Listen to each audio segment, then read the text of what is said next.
जाएगा। बहुत बड़े भाग होते हैं उन जीवों के जो अपने पूरे जीवन काल में एक बार भी इस मूल ज्ञान को सुन पाते हैं, और उससे भी बड़े भाग होते हैं उन जीवों के जो इस मूल ज्ञान को थोड़ा सा भी समझ पाते हैं।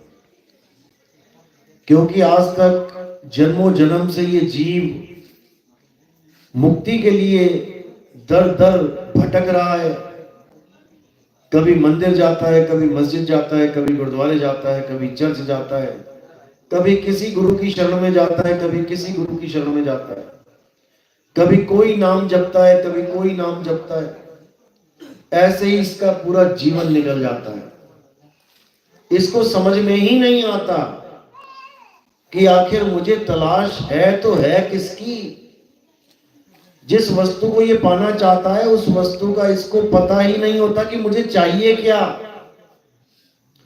इसलिए ऐसे ही भटकता भटकता भटकता एक दिन काल के मुंह में चला जाता है, मृत्यु को प्राप्त हो जाता है। कोई बात नहीं। तो आज इसी का खुलासा किया जाएगा कि हमें चाहिए क्या। हम किसी मंदिर में जा रहे हैं, किसी गुरुद्वारे, किसी चर्च में, किसी मस्जिद में जा रहे हैं, हमें चाहिए क्या, आज उसका खुलासा किया जाएगा। क्योंकि अगर हमें वस्तु का ही ज्ञान नहीं तो हमें कोई भी ठग लेगा। हम मार्केट में जाते हैं, कोई चीज हमें चाहिए होती है तो हमें पता होता है कि हम क्या लेने जा रहे हैं।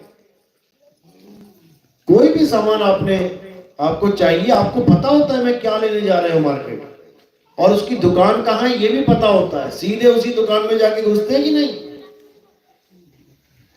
क्योंकि हमें वस्तु का पता होता है।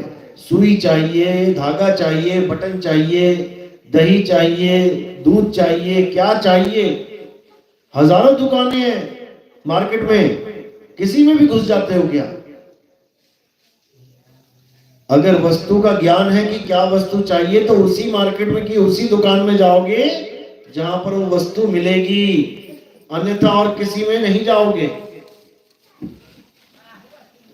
लेकिन अध्यात्म में हमें पता ही नहीं होता हमें चाहिए क्या।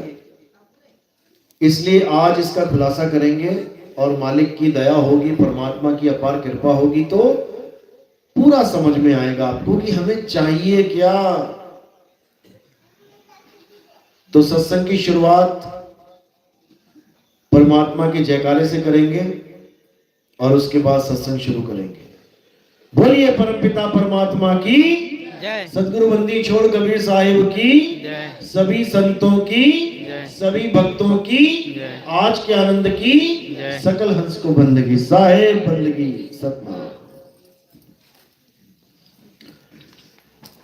तो साहिब कह रहे हैं कि जब तक तुम्हें उस वस्तु का ज्ञान नहीं है, उस वस्तु का पता नहीं है, तब तक तुम्हें कोई ना कोई ठग ही लेगा। इसलिए तुम्हें पहले वस्तु का ज्ञान होना चाहिए कि मुझे चाहिए क्या, मेरा परमात्मा है क्या, मेरे परमात्मा का स्वरूप है क्या, खोजूं तो खोजूं किसे, ये पता होना चाहिए। अब खोजने के लिए क्या है? मालिक को तो किसी ने देखा नहीं, परमात्मा को किसी ने देखा नहीं, लेकिन ढूंढ सब रहे हैं। अब कुछ भी मिल जाएगा उसे परमात्मा मान बैठेंगे। यही होता है आज तक। आप संतों महात्माओं के ग्रंथ पढ़ के देखो, कोई कह रहा है कि परमात्मा ज्योत स्वरूप है, एक ज्योति जगी हुई है आंखों के बीच में, यहां पे वही परमात्मा है। कोई कह रहा है परमात्मा 5 धुनों के रूप में है, 5 धुनें सुनेंगी समझो परमात्मा मिल गया। कोई कह रहा है परमात्मा पूरा प्रकाश ही प्रकाश है, चारों तरफ जगमग ज्योत जग रही है, वो परमात्मा है। कोई कह रहा है अंधकार परमात्मा है, जो आप आंखें बंद करते हो सामने अंधेरा दिखाई देता है, इसको परमात्मा कहते हैं कई लोग। और कई लोग खुले आसमान को जो आंखों के सामने दिखाई दे रहा है, इसको परमात्मा कह देते हैं कि इसी परमात्मा के अंदर सूरज चांद सितारे ये सब घूम रहे हैं। आकाश को ही परमात्मा बोल दिया, जिसको निरंकारी पंथ कहते हैं। निरंकारी पंथ है यहाँ पे। निरंकारी पंथ में जाओगे तो आकाश को परमात्मा बता देंगे कि आकाश ही परमात्मा है, और हम और तुम इस परमात्मा में मछली की तरह घूम रहे हैं। क्यों? क्योंकि बोध नहीं है, ज्ञान नहीं है कि परमात्मा असल में है क्या, जबकि उसके नाम में ही भेद छुपा है। परम आत्मा, इसमें कोई आकाश नहीं बोला गया कि परम आकाश, इसमें कोई शरीर नहीं बोला गया कि परम शरीर परम देह, इसमें कोई ज्योति नहीं बोली गई कि परम ज्योत, इसमें कोई अनहद नाद नहीं बोलेगी कि परम पांच धुने, बिल्कुल नहीं। परम आत्मा। अब परम आत्मा लगा है, इसका मतलब परम यानी श्रेष्ठ। अब दूसरे प्रकार की आत्मा कौन है? जीवात्मा। जीवात्मा और परमात्मा, बस इन दोनों का ही खेल है। परमात्मा को ईश्वर बोल दिया गया और जीव को उसका अंश बोल दिया गया। ईश्वर अंश जीव अविनाशी। अब ये जीवात्मा भटक रही है अपने परम को प्राप्त करने के लिए, अपने मूल को प्राप्त करने के लिए। जैसे समुद्र से कुछ बूंदें वाष्प के द्वारा उड़ी और समुद्र से अलग हो गई। अब वो समुद्र को ढूंढ रही हैं। गली गली में जो आपको ये नालियां दिखाई दे रही हैं, नालियों में जो पानी दिखाई दे रहा है, यही पानी सारा इकट्ठा होके एक जगह नदी बन जाता है, और वही नदी चल पड़ती है अपने सागर की ओर, और एक दिन उस सागर को मिल जाती है। अब जो चीज उसे मिली वो बिल्कुल उसके ही जैसी थी, यानी नदी का पानी और समुद्र का पानी दोनों पानी ही है। यानी जिसको हमने ढूंढना है बिल्कुल हमारे जैसा ही है, वो हमसे भिन्न नहीं है। इसको अच्छे से समझ लो। तो जो चीज हमारे जैसी है और हम उसे ढूंढ रहे हैं, तो सबसे पहले हमें यह जानना पड़ेगा कि हम कैसे हैं, तभी तो हम जान पाएंगे कि हम ढूंढ किसे रहे हैं। सबसे पहले हमें आत्मा को जानना है, आत्मा को, अपनी खुद की आत्मा को। और जैसे ही हम अपनी आत्मा को जान लेंगे तो याद रखना हम परमात्मा को जान लेंगे, क्योंकि दोनों में कोई भेद है ही नहीं। यही जीव जब आत्मा का ज्ञान प्राप्त कर लेता है तो परम पद को प्राप्त हो जाता है। यही जीव पीव हो जाता है। और इसको पीव करने में मदद कौन करता है? गुरु मदद करता है, क्योंकि प्रथम गुरु ही पीव है। वो पीव ही गुरु का चोला धारण करके एक लीला करता है ज्ञान देने के लिए, नहीं तो इन जीवों को ज्ञान हो ही नहीं सकता, सब भटके पड़े हैं। इसीलिए बोला बहुबंधन में बांधिया एक बेचारा जीव, और केवल छूटे आपने जो न छुड़ाए पीव। पीव यानी परमात्मा गुरु का रूप धारण करके आता है जीवों को चेताने के लिए।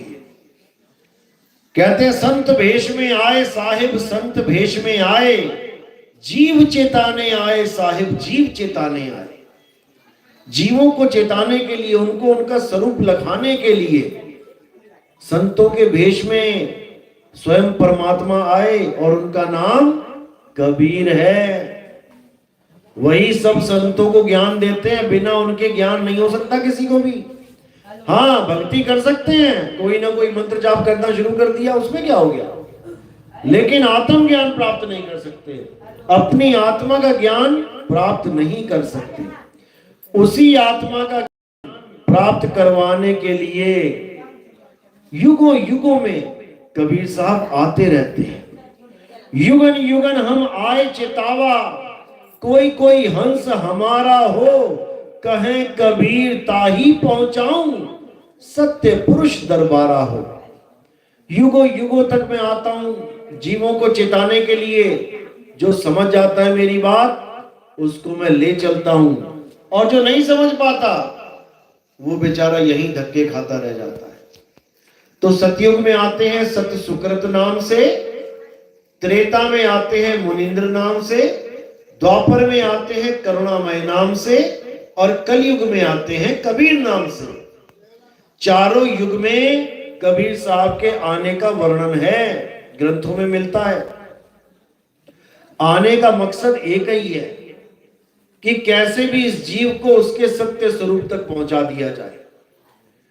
और इन नामों को जो ये जीव खुद बना के बैठा है, हिंदी के नाम, पंजाबी के नाम, उर्दू के नाम, फारसी के नाम, अंग्रेजी के नाम, और इन नामों में ऐसा उलझ गया है कि अपने स्वरूप को भूला पड़ा है।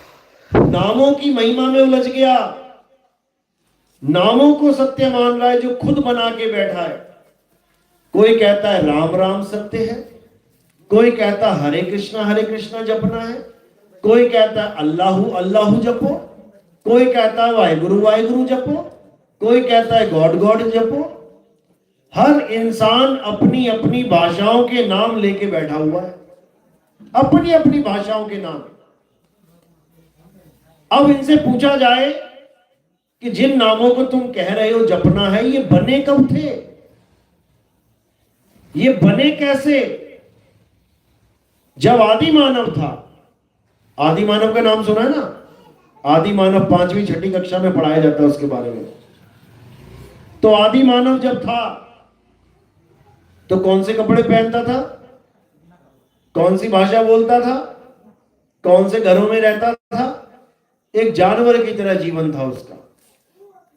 कोई कपड़े नहीं पहनता था, नंगा घूमता था, कोई अक्षर नहीं बोल पाता था, कोई भाषा नहीं थी, क्योंकि अक्षरों की खोज ही नहीं करी थी। खाने पीने का कोई होश नहीं था, जानवरों की तरह शिकार करता था, मिल गया नहीं तो भूखा सो रहा बेचारा। उस वक्त कोई राम का नाम भी नहीं था, अल्लाह का नाम भी नहीं था, वाहिगुरु का नाम भी नहीं था, कबीर का नाम भी नहीं था, गॉड भी नहीं था। उस वक्त कोई नाम था ही नहीं। धीरे धीरे धीरे आदि मानव ने सबसे पहली खोज क्या करी? आग की खोज करी, अग्नि। कैसे खोज करी? पत्थर से पत्थर टकरा के, रगड़ के, वहां से अग्नि प्रकट करी। पहली खोज अग्नि थी, जो सबसे महत्वपूर्ण खोज बनी। आज तक वो काम आ रही है। अगर आदि मानव वो ना खोजते तो आज आग ना होती हमारे पास। उन्होंने खोजी, इसलिए आगे से आगे बुद्धि विस्तार होता चला गया। धीरे धीरे मांस को पका के खाने लगे, उसी आग से जानवरों को डराने लगे, जीवन थोड़ा आसान हो गया। धीरे धीरे धीरे धीरे अक्षरों की खोज हुई। हिंदुस्तान में जो आदि मानव थे उन्होंने हिंदी भाषा, संस्कृत भाषा के अक्षर खोजे। जो इंग्लैंड में, अमेरिका में आदि मानव थे उन्होंने अंग्रेजी भाषा के अक्षर खोजे। हमारे भारतवासियों ने 52 अक्षर खोजे, संस्कृत भाषा के 52 अक्षर हैं। और अंग्रेजों ने कितने खोजे? कितने अंग्रेजी के अक्षर? 26। यानी हमसे आधे खोज पाए बेचारे। उनकी बुद्धि कितनी थी? हमसे आधी। हमने 52 खोज लिए, उन्होंने बेचारों ने 26 पे अटक गए, उसके आगे ना खोज पाए। तो धीरे धीरे और भी देशों में जो आदि मानव थे, चीन के चाइनीज भाषा खोज बैठे, जापान के आदि मानव जापानी खोज बैठे, ताइवान के ताइवानी खोज बैठे, रूस के रशियन खोज बैठे। अलग अलग अलग भाषाएं, अलग अलग अक्षर, हर प्रकार के आदि मानव ने खोज लिए। अभी भी ऐसे देश हैं जहां पर अभी भी आदि मानव जीते हैं। कपड़े नहीं पहनते, तीर कमान लेके चलते हैं, शिकार करते हैं। आज भी आग माचिस से नहीं जलाते, पत्थरों से जलाते हैं। कौन से देश में रहते हैं वो लोग पता है? अफ्रीका में। यूट्यूब में सर्च करोगे अफ्रीका के जंगली लोग, और देखो वहां पर ना अंग्रेजी आती, ना हिंदी आती, ना कोई और लैंग्वेज आती है, हुआ करते हैं, क्योंकि उन्होंने अक्षर की खोज ही नहीं करी अभी। बस उतनी आवाजें निकालनी सीख ली जितने से उनका काम चल जाए। वो अभी भी आदि मानव ही हैं, उनको कम से कम 1000 साल लग जाएंगे हम तक पहुंचने में। तो ऐसे ही सारे आदि मानवों ने अपनी अपनी भाषाओं के अक्षर खोज लिए। उसके बाद काम शुरू हुआ नाम बनाने का। हमारे आदि मानवों ने जो कुछ देखा, पेड़, हाथी, शेर, सांप, कुत्ता, बिल्ली, सबका एक नाम रखना शुरू कर दिया। पेड़ को देख के समझा दिया लोगों को कि ये क्या है, पेड़, आवाज निकाल के पेड़ समझा दिया। जब भी मैं पेड़ बोलूंगा तो इसकी बात कर रहा हूं मैं। शेर, जब भी मैं शेर बोलूंगा तो इस शेर की बात कर रहा हूं मैं। ऐसे धीरे धीरे धीरे जो भी चीजें आंखों से दिखाई दी उनके नाम रख दिए गए, और जो नाम रखे गए आज तक वही नाम चल रहे हैं।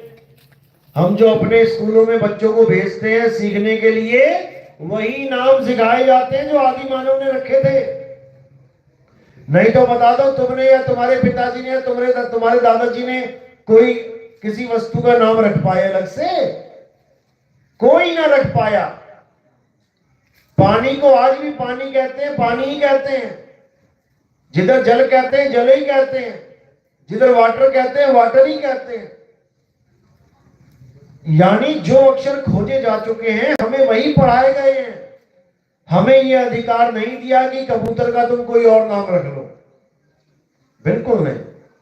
हाँ, क्षेत्रीय भाषा में कुछ अलग अलग नाम रखे होते हैं, वो भले बोले जा सकते हैं, लेकिन जब भाषा की बात आएगी हिंदी तो उनका कोई महत्व नहीं रह जाता। फिर तुम्हें कबूतर बोलना ही पड़ेगा। ऐसा नहीं कि तुम एग्जाम में अपने क्षेत्रीय भाषा का कुछ नाम रख दो, वहां पर लिख दो, वो नंबर नहीं मिलेंगे तुम्हें। तो इसी प्रकार अक्षरों की खोज हुई, अक्षरों से नामों की खोज हुई। नामों से 3 लोक में जो कुछ भी दिखाई दिया उसका नाम रख दिया। अच्छी बात है, बहुत आसान कर दिया काम। काली मिर्च का नाम काली मिर्च रख दिया, धनिये का नाम धनिया रख दिया, हल्दी का नाम हल्दी रख दिया। नहीं तो अगर किसी दुकान में तुम्हें भेज दिया जाए कि बिना नाम बोले 30-40 प्रकार के मसाले लेके आओ, कैसे इशारे करोगे उसको? क्या चाहिए? तुम समझा समझा के थक जाओगे, उसको समझ में नहीं आएगा। तो बहुत अच्छी बात है कि हर चीज का एक नाम रख दिया गया, आसान हो गया जीवन।